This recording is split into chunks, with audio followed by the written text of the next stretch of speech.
Good morning, lovelies. Let's walk through pride. Jesus, coffee. Day 2, walking through a little bit more of pride as we stroll through that valley, that deep, deep, deep, dark, ugly valley called pride, as we head toward the small village of humility. So a couple of big takeaways from the audio and Pride to Humility book by Stuart Scott. Small book, but good book. Couple of the big takeaways from it are pride is an I, me disease of the soul. Because it's all about us. Right? I used to say when it came to things, people doing things for people. Good morning, Janice. I used to say that, a person's favorite radio station is WIIFM.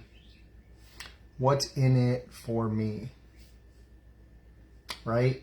What's in it for me?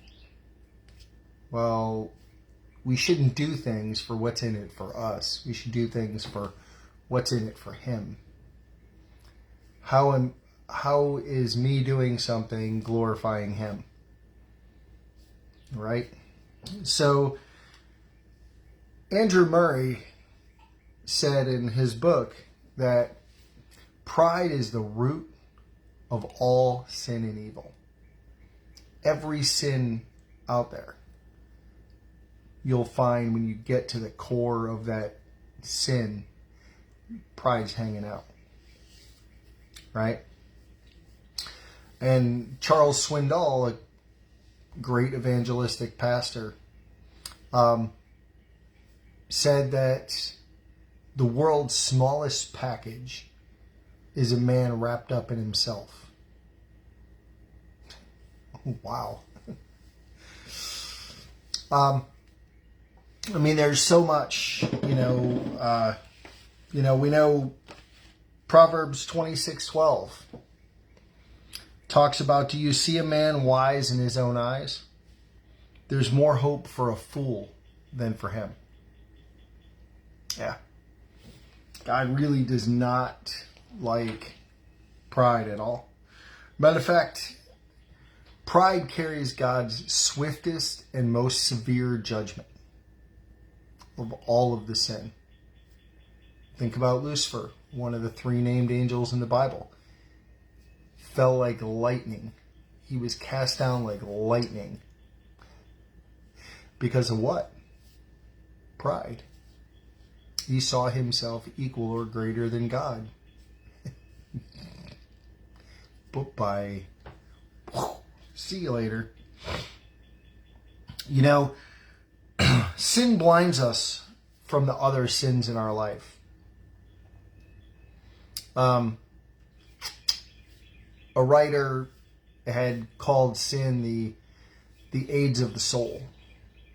And the reason he said that is because the AIDS, your body doesn't see that, it doesn't see other, because when people died and had AIDS, they didn't die of AIDS. They died from AIDS-related complexes. So there were other illnesses that the body would just fail to fight because the body was blind to them. Their immune system was blind to those illnesses and wouldn't fight them. So therefore they would die of those complexes. And that's the same thing that happens with us. Our soul becomes blind because of pride, becomes blind to other sins in our life.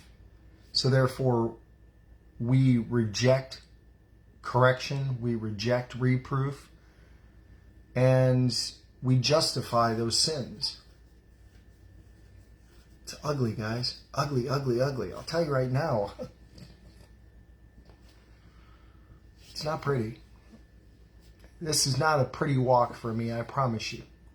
which is aptly why I named the video Trip Through Pride Valley.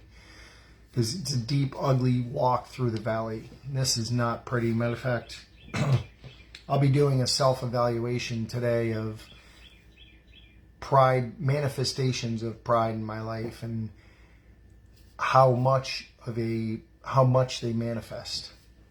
Do they rarely manifest, or are they controlling in my life? Yeah.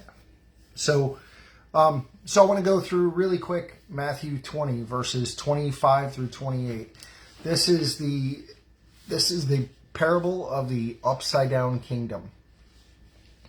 So to give you context, 2 of Jesus' disciples came to him saying that they wanted to be set at his right hand and his left hand in the kingdom, thinking that the kingdom was imminently coming. I love his responsiveness. Jesus said to them, called them to himself and said, "You know that the rulers of the Gentiles lord it over them, and those who are great exercise authority over them. Yet it shall not be so among you. But whoever desires to become great among you, let him be your servant. And whoever desires to be the first among you, let him be your slave. Just as the Son of Man did not come to be served, but to serve, and give his life as a ransom for many." So that's why it's called the parable of the upside down kingdom. Because the first will be last, and the last will be first. Jesus didn't come down as a king. He came down as a servant. Came down as what's called a bondservant, which means he didn't even work for salary. He worked for food. He worked for shelter. He was a slave, essentially, to masters. And as he walked through life, as he walked through his ministry, teaching and doing everything he did, but he was a bondservant. He didn't come to be served. He didn't come down as a king. He came down as a servant. And that's really it's really the attitude we should have when we serve others. Serve them and make sure their needs are met first before ours. So if you're going to the kitchen, hey, I'm headed to the kitchen, do you want? Because are you worried about their needs first, or are you worried about your needs? And hey, since I'm going to be there, because that's not worried about their needs first. Hey, do you need something to drink? Do you need something? Do you need a snack? Do you need something to drink? And if they ask why, say, I was just wondering if you needed something to eat or drink. And if they say no, great. You go to the kitchen and you say, okay, I'm going to go to the kitchen. I'm going to go to the kitchen then and grab something. But you're asking about their needs first over yours. Not, hey, while I'm going, do you need something? Because that's not them first. That's you first. So, just kind of on my heart this morning.